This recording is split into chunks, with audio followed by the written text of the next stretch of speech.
Baiklah, pada kali ini saya akan menjelaskan tentang kehadiran Islam mendamaikan bumi Nusantara.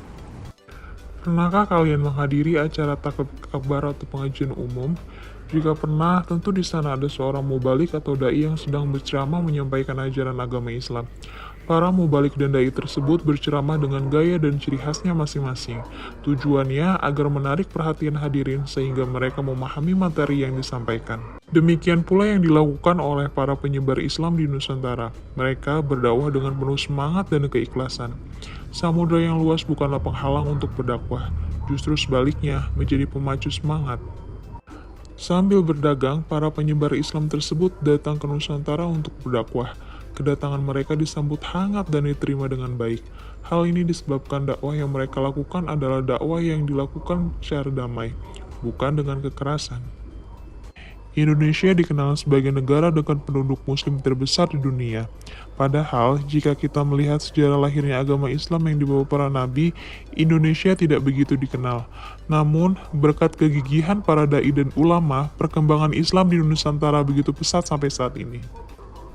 Sejak zaman prasejarah, penduduk Nusantara dikenal sebagai pelayar-pelayar tangguh yang sanggup mengarungi samudra lepas.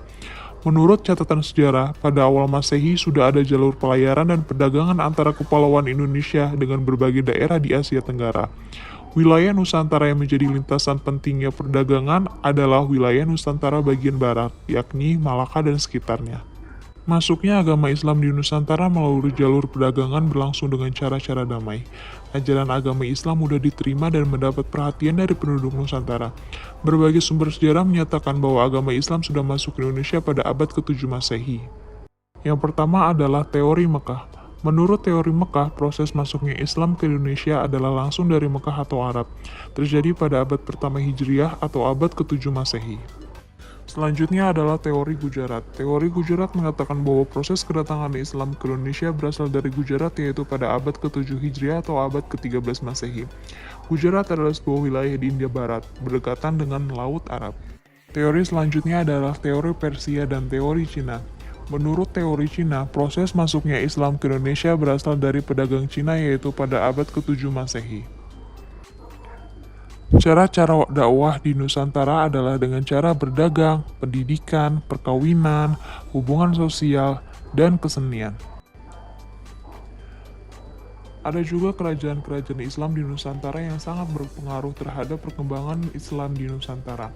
Di antaranya adalah Kerajaan Samudra Pasai, Kerajaan Aceh, Kerajaan Demak, Kerajaan Pajang, Kerajaan Mataram Islam, dan masih banyak lainnya kerajaan-kerajaan yang sangat berpengaruh terhadap perkembangan Islam pada zaman itu.